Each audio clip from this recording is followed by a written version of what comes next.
Hello, I'm Susan Dunlop. Welcome to episode 44 of Coffee and Contemplation with Susan. If you're new to the podcast, welcome. If you've been listening in already, welcome back. I started the podcast in 2020 with the thought of having women of each decade of life share their story for their own benefit and also for those who are listening.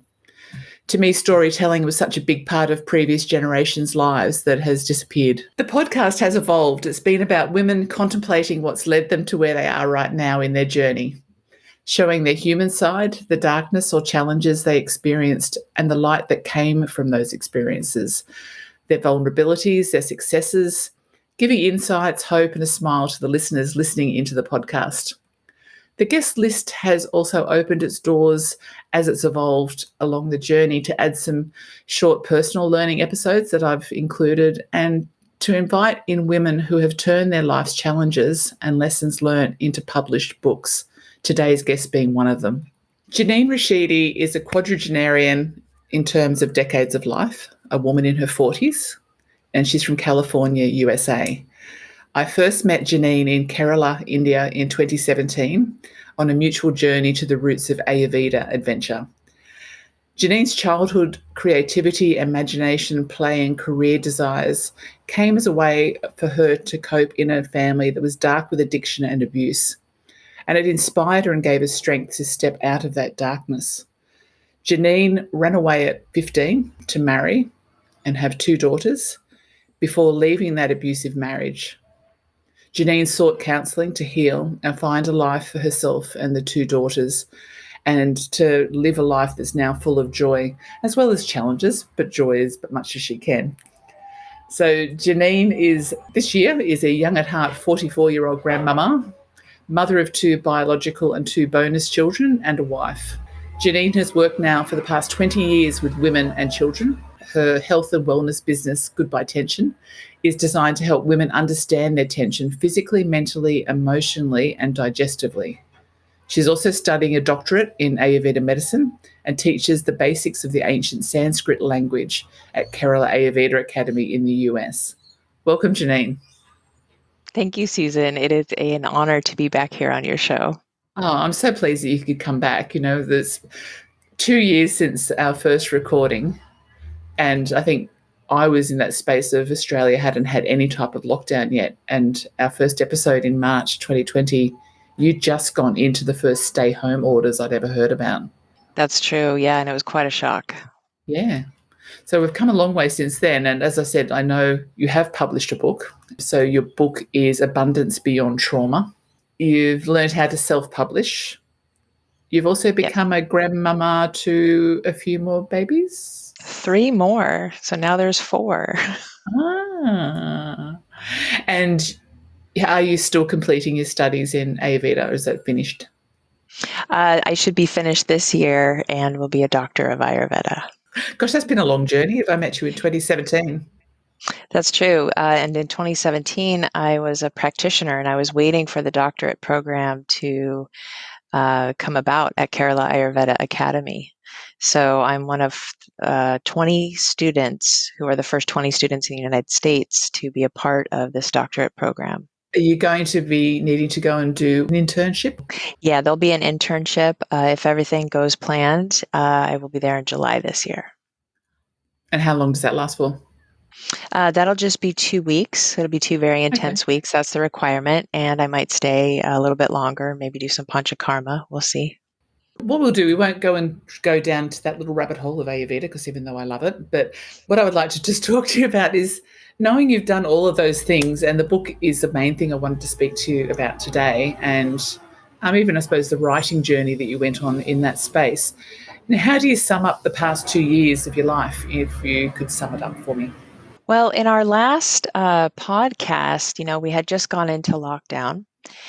And I believe I spoke about my grandmother, who was a great storyteller. Well, unfortunately, we lost her to COVID very early on, a few months after the podcast.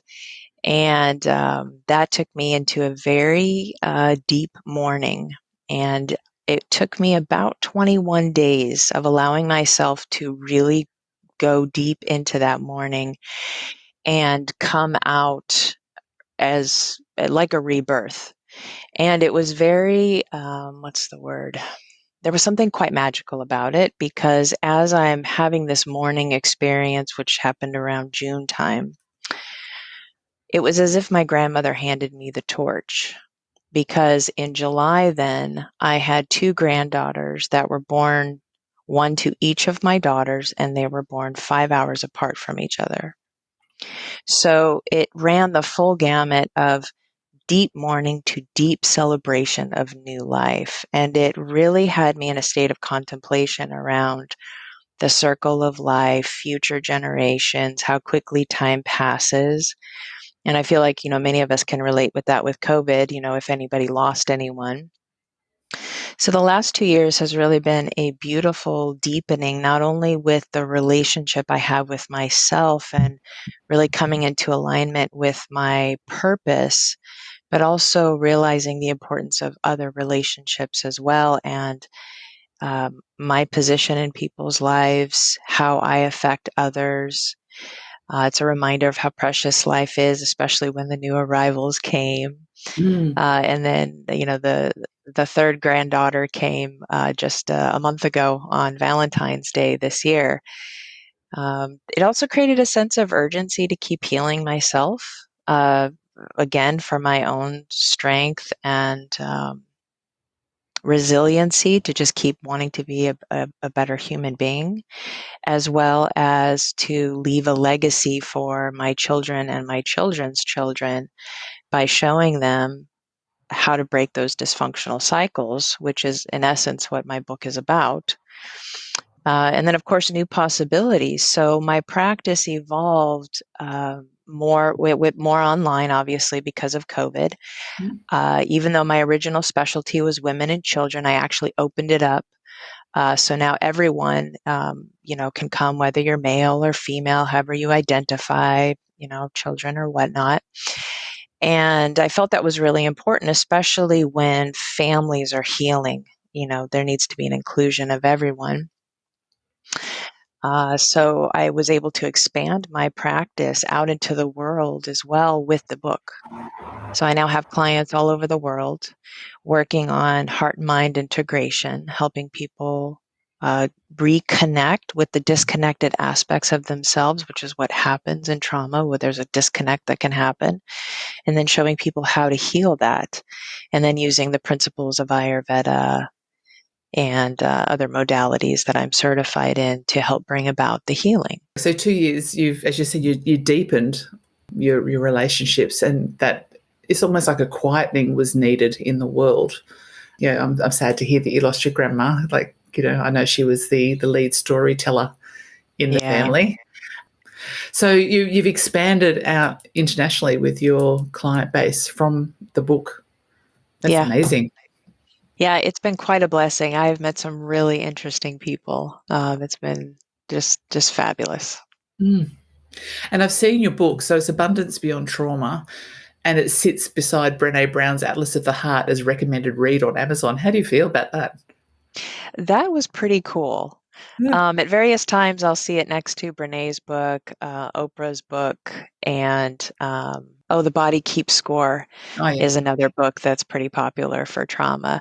Mm. I honestly, when I published this book, there were so many feelings that came. I had no idea it would be where it is today.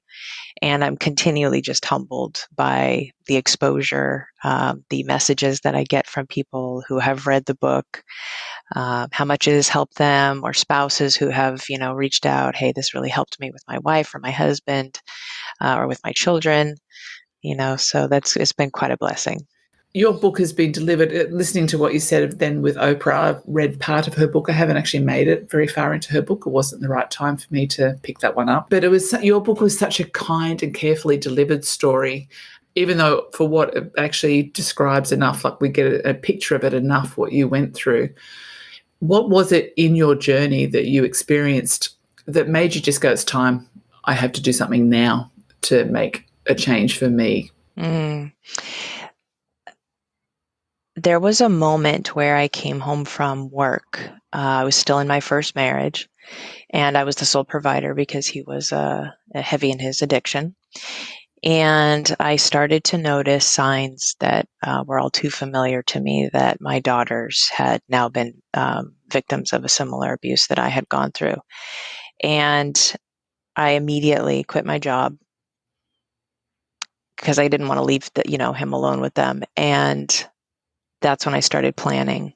Something has to change, because when I ran away from home at 15, the whole purpose was to start a new life, something different, get away from that. And what ended up happening was I ended up with the same type of person. And then the same thing happened. And all I could think of was, I don't want my children to now have to deal with this with their children. So it led me on this, journey of self-discovery. Why did this happen? Because my intention was, a great intention, but Yeah. when you suffer from trauma, if you don't heal, all of that unconscious and subconscious material that's sitting there, all those wounds are just sitting there asking for a perpetrator. If you have this victim mentality, you're naturally going to attract a perpetrator. That's just how it works, and vice versa. Mm. So I was looking for, that knight in shining armor, the father figure or the healthy mother, whatever was going to make me feel whole, and ended up in the same situation. But this is why healing is so important, because if you don't look at the reason why you make the choices you make, you attract certain people into your life. Those cycles cannot break. You need courage to turn around and look at yourself, And so Yeah. I had to. I turned around and looked at myself and went, my goodness, how did this happen? This cannot happen again.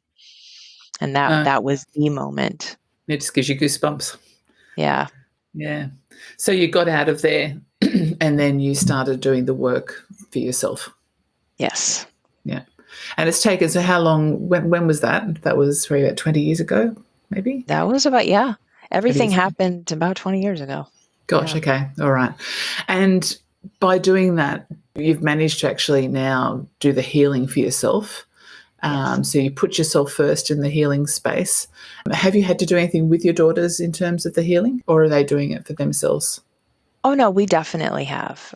Every mother-daughter relationship will have its ups and downs, but we have a really nice open communication. So if something comes up, we look at it and we Mm-hmm. look at how can we heal it. If we need outside help, we will do that, because I can't always be the facilitator for obvious reasons. They're going to have their feelings about me, Yes. things like that. So it also, needs to stay, within a healthy realm of healing. But they're very open to, all of that, which is nice. Yeah, I'm so glad you've got your lovely little family unit that you do have. So, Yeah. in writing your book, though, you put yourself basically out like a frog on a pinboard, and you were Yeah. basically putting your story, as I said, as gently as you shared it out there. How did you feel? Did you ever get in the way of yourself in taking it to publishing? Oh, every day it felt like. Um, I would go back, read and reread chapters thinking, is that the right thing? Am I saying too much? Will people understand? My intention was to help others and not throw people under the bus. So I wanted to make sure that when I wrote this, there is still a feeling of love and compassion for my family, Mm, even though I'm not in relationship with them. And it was important that I write it in such a way that if they were to ever read it, hopefully they might see that. And if not, that's okay too. But it also has to do with being a person of character. I don't mm, want to play a victim role, so I'm not going to sit here and go, well, you did this, you did that. Here's what happened. Here's how it affected me. And here's, how to change it. And that's really the message. If we can step out of that victim mentality and take some ownership for ourselves, it doesn't excuse any of the behavior mm. from the other person, but it's much more empowering, Yes. you know? The idea of having to put yourself through the process of writing it, that would obviously have brought some of the traumas back up again for you. There were Yeah. times where I was crying and either writing or most of my book was actually spoken. And then I went in and edited it.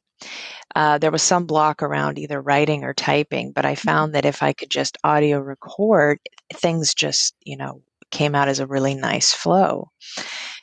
So I was doing a lot of emotional processing while, quote unquote, writing this book.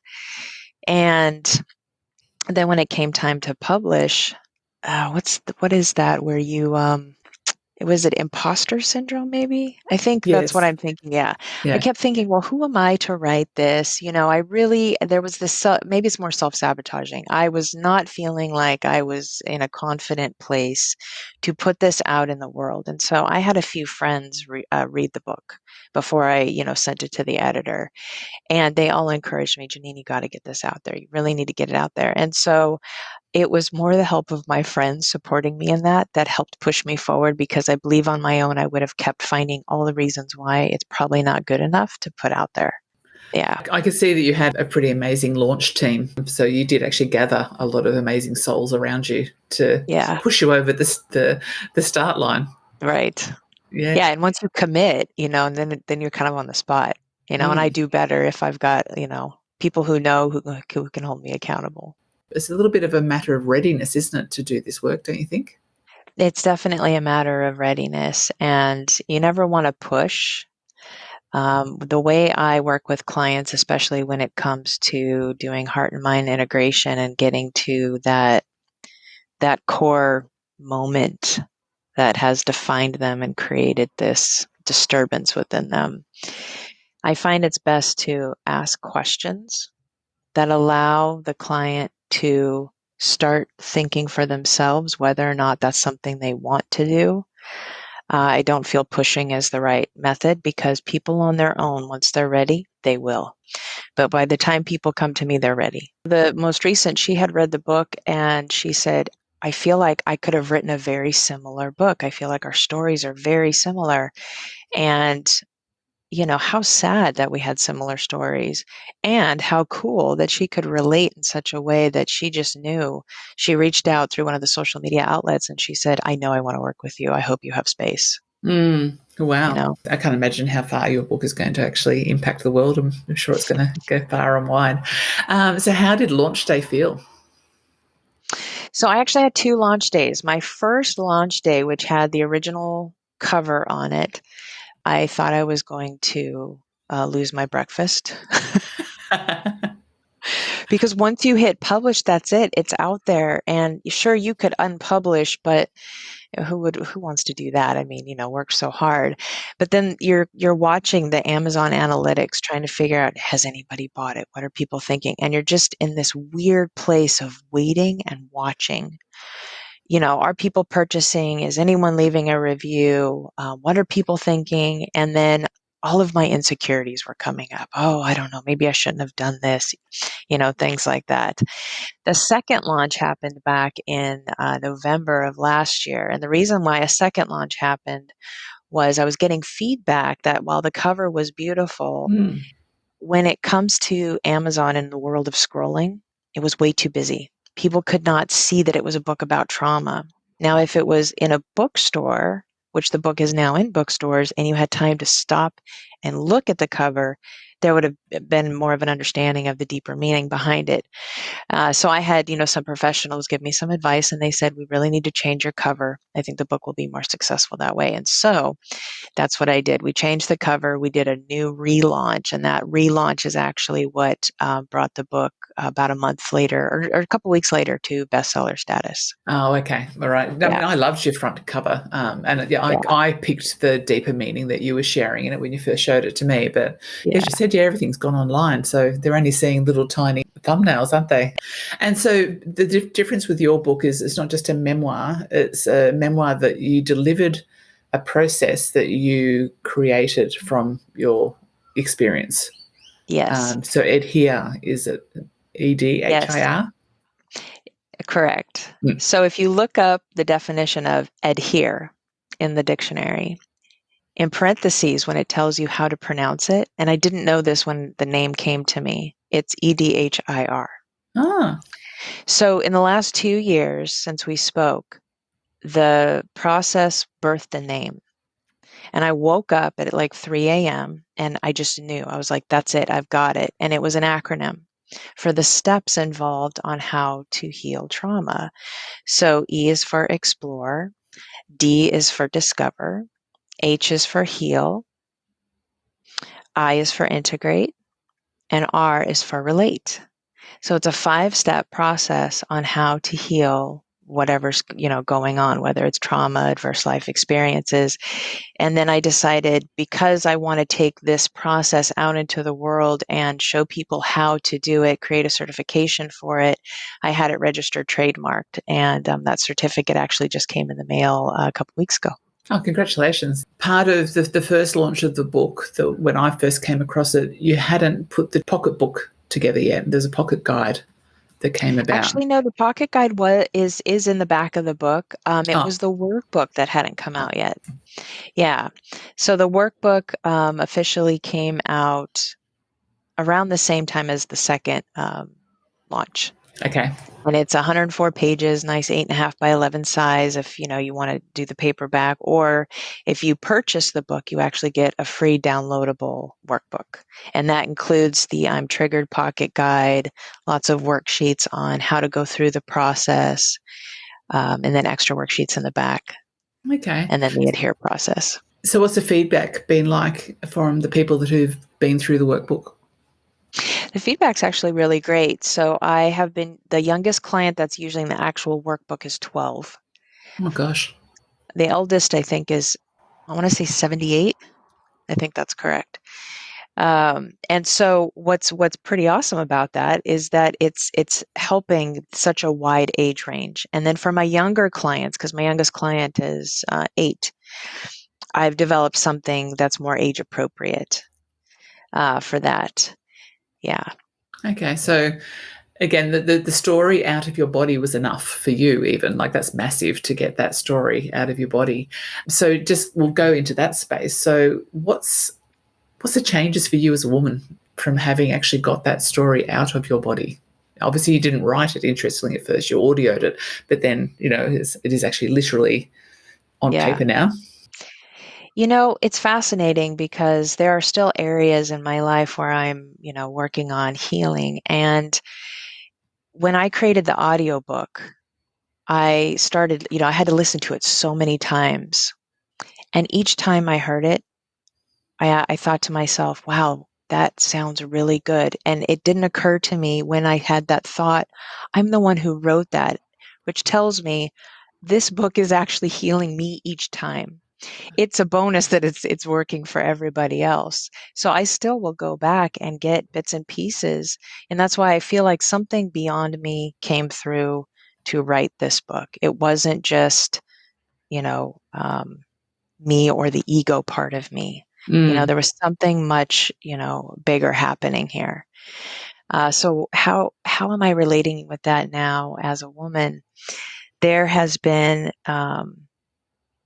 a deep vulnerability that feels like this intense strength. And this is where I feel Brene Brown, comes into the picture. When I first read her book, The Art of Vulnerability, it really just cracked open my heart in such a way. And I was like, that's what I want. I want to live from that space. Well, having now shared this experience with the world, now everyone knows. There's no secret. There's no mask that has to be worn. This is me. This is who I am. And that there's no need to put on some sort of show. People know. And there's something really, there's a deep reverence for what has happened here. Oh, that's just amazing. Reverence. And there's all these great things that are still happening. Yeah. Yeah. Wow. A psychotherapist, because when I was doing research on it all, she said that writing the story out of your body isn't the end.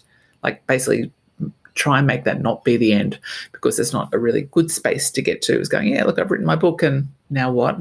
What's important is what you do next. What are your thoughts on what's next for you?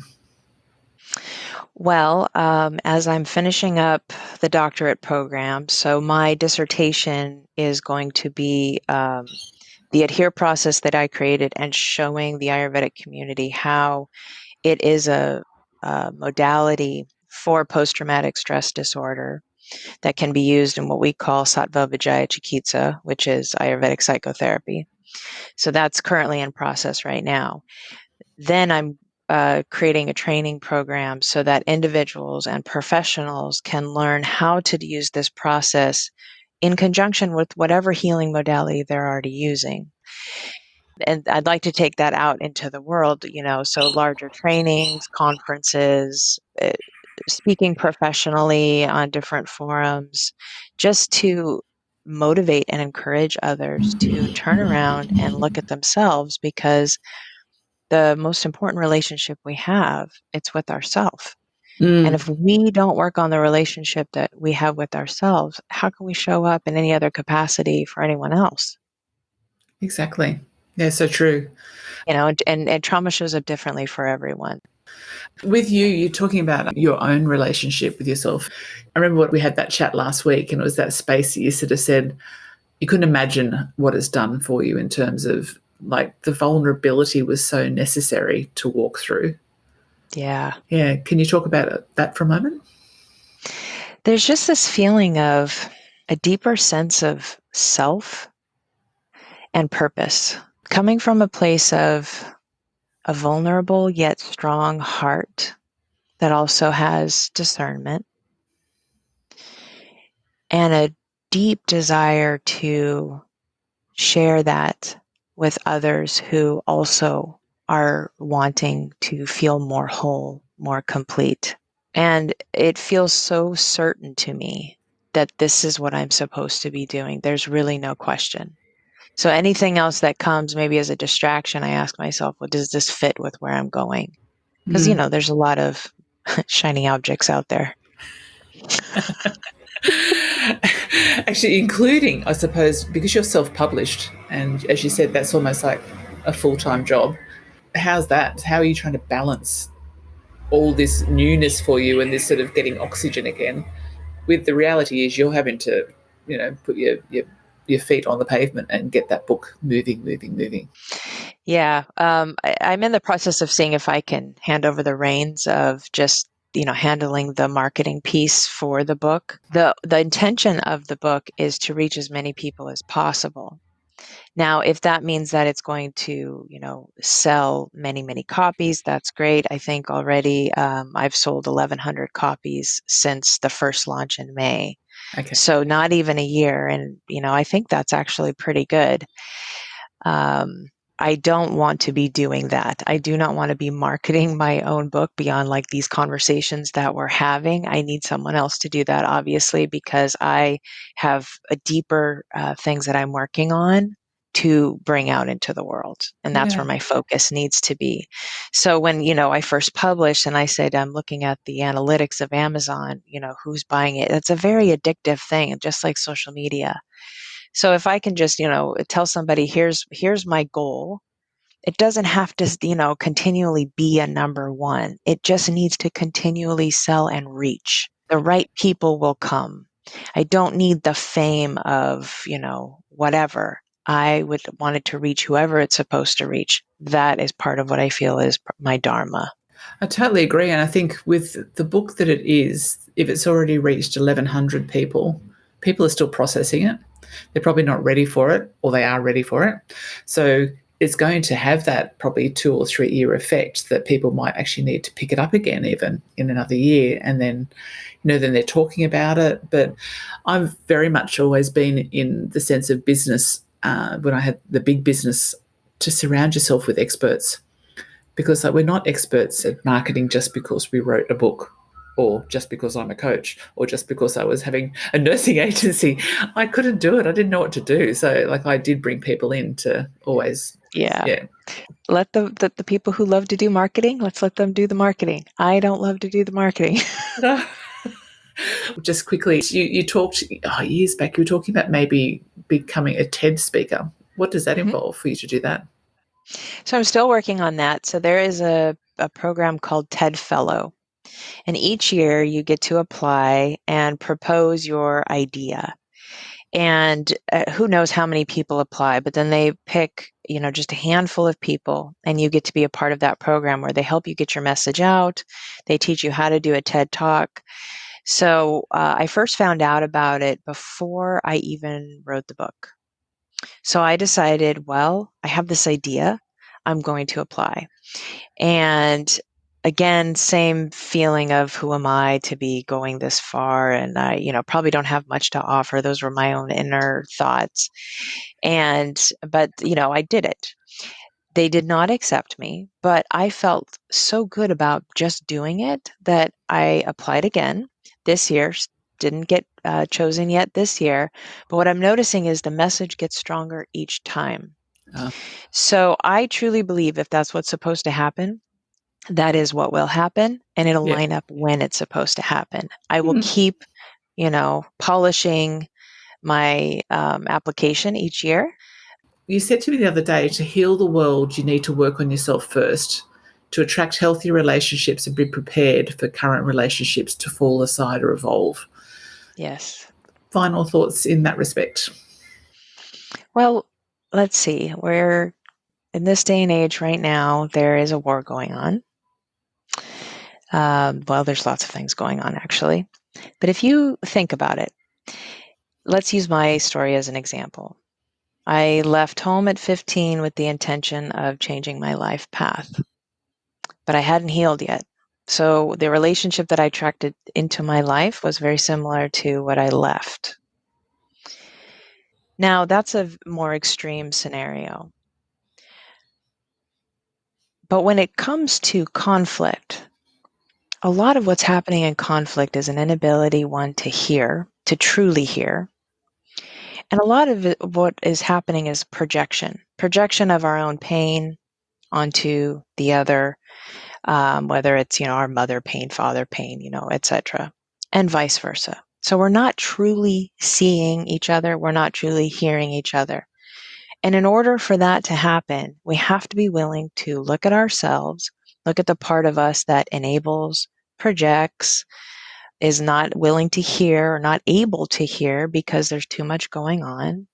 Because the more secure and in alignment we are with ourselves, the better we will show up with others. And I really feel like everything that's going on in this day and age, whether on a personal level, professional level, or out into the world, it is a result and it shows who is and is not in alignment with themselves. And I feel like the world is incredibly out of alignment. That is why I feel it is the most important. And when it comes to relationships falling aside, I reference this in my book about weeding your garden. There are times where a healing will happen or an evolution within yourself will happen. And you are this beautiful flower that's blossoming. And it may be that you blossom in such a way that the other flowers around you, the other relationships around you will have to adjust. Maybe you need more space for growth. Maybe your growth is intimidating to them, and maybe they need to move to a different part of the garden, another garden. And all phases are okay. Mm-hmm. As long as we're honoring that growth is necessary. And that growth sometimes will bring you towards people, and sometimes it will take you away from people. And that's just how it works. So the subtitle of my book is Discovering Your Courage for Change and Commitment to Yourself. Sometimes it is that type of change, and you have to have courage to stick with it, to know that you are on the right path of discovering who you are, and don't let anyone come in and push you off that path out of their own fear. And for that matter, don't do that to yourself out of your own fear. That's beautiful. That's a really lovely way for us to end. And I think that would actually be really cool for you to do your TED Talk on at some stage. I agree. We'll just see if Ted agrees. I'll just transcribe that for you. Thank you. Jeannine, our time has come around to the end, and thank you. We had a few little glitches, which I haven't had for a while, but I haven't actually had a guest on for a few months, so I appreciate your helping with my false starts this morning. And thanks for saying yes to hop back online now that you are a published author of a best-selling book. Thank you on behalf of fellow survivors of childhood abuse and for future generations of children. That you're making a change in the world is something that is so important. And, it's your own lifelong bravery that you've had since you were that little girl, and that you've chosen to pour it into print and obviously audio will help so many more people than you'll ever know. It's going to be a generational thing. What your grandmother did, that storytelling that's actually come down through the generations, you've shared your story in a different way. And I think that's just incredible that you're actually, the ripple effect of what you're doing is going to be incredible, I think. So thank you for that. Thank you. So we will now wrap up. And yes, I'm Susan Dunlop, and that was, as I said, episode 44 of Coffee and Contemplation with Susan. And I look forward to being here next week with another guest. Thanks again, everyone.